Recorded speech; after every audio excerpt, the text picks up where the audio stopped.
protégé. Donc je n'en veux pas de ça. C'est clair? Pas de geste. Pas de geste. Vous voulez un soin ou ça va aller? Je n'en veux pas. C'est clair? La reprise du championnat après la trêve a été marquée par l'hommage rendu à Guy Scherrer, l'ancien président nantais qui a notamment mené l'épopée de 32 matchs sans défaite des Canaries lors de leur titre en 1995. La 20e journée de Ligue 1, c'est aussi l'inauguration du tout nouveau stade de l'Olympique Lyonnais, dont son président lui cherche encore un nom à la hauteur de ses ambitions. Enfin bon, suite aux polémiques qui se sont cumulées en fin d'année 2015, on attendait légitimement beaucoup de nos arbitres au cours de cette reprise. La récente nomination de Clément Turpin pour l'Euro 2016 a remis un peu de baume au cœur et on comptait forcément sur une bonne prestation de l'ensemble des arbitres de l'élite. Après 10 matchs en 2016, force est d'admettre que, on n'a pas été déçus, bien au contraire. Sur le plan des statistiques, mis à part l'exception du match entre Marseille et Guingamp, on a eu droit à du football champagne, comme ce fut le cas lors du match entre Lyon et Troyes, où chaque but a été une vraie merveille. 35 jaunes, 1 rouge et 2 pénaltys, les équipes ont montré la volonté de jouer au football, et les arbitres ont suivi et totalement adhéré à la démarche. Les vieux démons sont donc rangés bien au fond du placard, nous voilà revigorés et prêts à accueillir comme il se doit la seconde partie de saison. Gage à chacun de garder cet état d'esprit exemplaire. Car en effet, malgré toutes ces belles paroles, les arbitres ont parfois été contraints de lever la voix pour se faire respecter. Un peu comme d'habitude, mais c'est un point qu'on ne peut pas occulter. Parce qu'être arbitre, c'est savoir intervenir de manière proportionnée et au bon moment, il faut souligner que tout le monde, sans exception, a su trouver le bon tempo ce week-end. Et pourtant, malgré les avertissements verbaux, les joueurs persévèrent parfois dans la stupidité et contre vents et marées. Ah si, je vous assure. D'ailleurs, c'est l'un des passe-temps favoris de Marco Verratti. Sa dernière merveille, ici en image, restera sans commentaire. De la même manière, un pied qui traîne pour Mustapha Yatabaré, et il récolte ainsi un jaune inutile. Bon, comme d'habitude, si on cherche la petite bête, on vous dira qu'il n'y avait pas pénalty pour Monaco sur cette action. Enfin, c'est le cas si on oublie le pied corse qui traîne et qui fauche le monégasque, vous m'aurez compris. Monsieur Lannoy a beaucoup fait parler de lui sur ce penalty également. Après tout, si le gardien fauche l'attaquant, quand bien même il montre avec ses mains que ce n'était pas son intention, difficile de prendre une autre décision que celle de l'arbitre, n'en déplaise à Rémi Rio. Monsieur Lannoy s'est d'ailleurs attiré la foudre des deux équipes puisqu'il a refusé à Saint-Etienne un penalty dans le temps additionnel. Alors il y a certes une petite poussette, mais impossible de dire que le défenseur ne joue pas le ballon. Déjà que la faute est très discutable, au vu du match et du contexte, sa décision paraît plus que justifiée. Bon, puisqu'on est lancé dans l'analyse partisane et exacerbée à l'encontre des arbitres, on va également reprocher à Monsieur Fautrel d'avoir été trop psychologue, puisqu'avec un brin de fermeté supplémentaire, il aurait logiquement mis un deuxième carton aux Marseillais qui aurait pu jouer les 5 minutes restantes à 10. Mais enfin, quitte à être incompétent, autant l'être jusqu'à la fin, non? Et enfin, pour finir en beauté, on dira que le but du jeune prodige rennais était très clairement hors jeu de plus de 3 cm. Un vrai scandale au vu des images. Non, plus objectivement, on a été amusé de voir Clément Turpin, visiblement porté par les perspectives de cet été, essayer d'établir le record du 100 mètres sur gazon. Bon, en réalité, en tant qu'arbitre passionné, vous aurez forcément remarqué ce superbe avantage laissé par Nicolas Rainville, qui a d'ailleurs failli faire mouche. Dans le même genre, et non moins efficace, Monsieur Moreira s'est lui aussi montré très intelligent, n'oubliant pas de rappeler à l'ordre le fautif une fois l'action terminée. Nicolas Rainville, encore lui, ne s'est pas laissé berner par cette action qui aurait pu amener un penalty litigieux. Le duel est tout ce qu'il y a de plus légal et y a rien à redire. Monsieur Lannoy l'a d'ailleurs imité sur cette action très similaire. La charge n'est pas excessive, l'attaquant perd simplement son duel avec le défenseur, ni plus ni moins. Son assistant l'a d'ailleurs probablement bien aidé pour déceler cette touche très clairement incorrecte.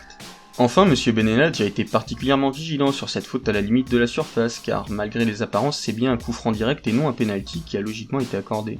Au final, on a vu des arbitres qui, malgré ce qu'on leur reproche très injustement, ont beaucoup discuté avec les joueurs quand cela était possible, pour expliquer, échanger, apaiser les choses. Malheureusement, cette attitude positive qu'ils peuvent avoir sur un terrain dépend en grande partie du comportement des autres acteurs de la rencontre. Quand tout le monde va dans le bon sens, on est tous contents de remercier l'arbitre à la fin, qu'il a bien mérité.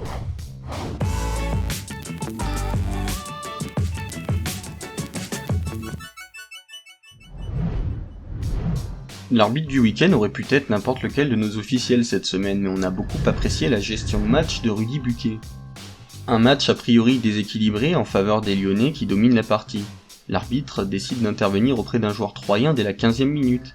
Regardez son attitude particulièrement assurée et apaisante. Malgré cet acte de prévention, l'arbitre est contraint de sortir un carton jaune à la 21e minute sur Benjamin Niguet pour cette faute. Pour autant, Rudy Buquet privilégie les interventions auprès des joueurs sans casser les phases de jeu, comme ici sur ce coup franc. La priorité semble donnée à la parole plutôt qu'au sifflet. Et c'est d'ailleurs assez risqué parce qu'on le voit dès la 29e minute, le match est toujours serré et les tensions apparaissent sur le terrain, comme ici entre Lacazette et le milieu troyen Thiago. Pour autant, l'arbitre garde le cap et décide d'intervenir assez longuement sur cet incident afin d'apaiser les esprits. Un parti pris assez appréciable compte tenu de la personnalité de Monsieur Buquet. Sur cette action, sifflée a priori à contresens, on voit très bien à quel point ce match est tendu. Pour autant, cette erreur passera inaperçue compte tenu de l'attitude de l'arbitre. Il n'est pas fermé sur lui-même et c'est même tout le contraire. Ça joue clairement en sa faveur. À la reprise, le match est toujours aussi disputé comme sur cette faute très limite. Rudy Buquet fait le pari de garder le carton dans sa poche et profite de ces quelques secondes de pause pour se montrer disponible, tout en maîtrisant les événements. Il s'agira là de sa dernière intervention sur le match. Notre arbitre signait presque un sans faute sans ce tacle de Samuel Umtiti, très rugueux depuis le début de la partie. C'est l'écart de trop pour le joueur lyonnais et ce sera le dernier qu'on verra. La suite, un festival de buts magnifiques qui vient récompenser la prise de risque de notre arbitre.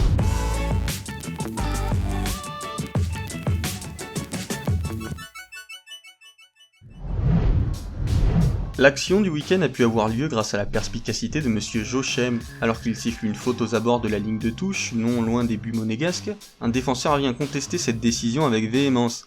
Alors que les Corses ont rapidement joué le coup franc, l'arbitre décide de ne pas sanctionner cette incorrection au profit du jeu, ce qui mènera à un but pour les Corses. Une décision volontaire de l'arbitre qui lui a ici donné raison.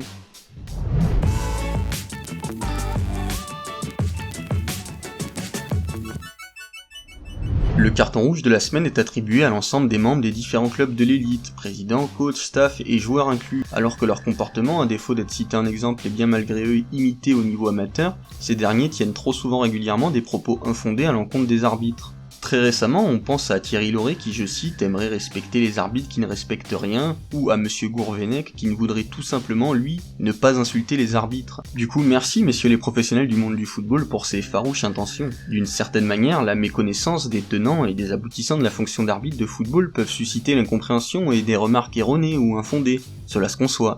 Il est difficile de blâmer la culture de l'ignorance et de la médiocrité qui semble s'être répandue autour du monde du football, jusque chez les professionnels. Pointer du doigt un ignorant parce qu'il est ignorant, ça n'a pas de sens, surtout quand il se complaît à l'être. Toutefois, les accusations de corruption, de remise en cause des valeurs ou des intentions, ou encore de la personnalité des arbitres sont devenues bien trop communes par ces mêmes ignorants, et cela systématiquement pour justifier un résultat sportif décevant. Du coup, ce n'est pas juste offensant pour nous autres arbitres qui passons outre ces déclarations, il s'agit tout simplement de diffamation. Ce genre de comportement, intolérable dans n'importe quel autre contexte, à l'exception peut-être d'un comptoir de bar passé 22 heures, est malheureusement en train de se répandre dans le monde du football. Et voilà, c'est la fin de la rubrique arbitre. Compte tenu de l'actualité de Revcard, je vais devoir faire une pause d'une durée indéterminée. Je suis en effet seul pour visionner pas moins de 10 matchs de Ligue 1 tous les week-ends, les analyser, écrire un scénario et monter la vidéo. Un travail conséquent que ma situation professionnelle actuelle m'empêche d'accomplir tout seul. Cela ne signifie pas que vous n'en reverrez jamais cette rubrique, je vais d'ailleurs continuer à fournir du contenu sur l'actualité de l'arbitrage. Il sera en revanche beaucoup moins travaillé. Là où il me faut entre 20 et 40 heures pour faire une rubrique arbitre, il me faut moins d'une après-midi pour réaliser un faute ou pas faute. Et encore moins si je me contente simplement de mettre en ligne les actions qui ont fait polémique dans l'actualité. J'espère que la communauté Revcard continuera toutefois à grandir pour avoir les moyens de vous proposer du contenu qui me passionne et encore plus dense que cette rubrique. A bientôt pour une prochaine vidéo.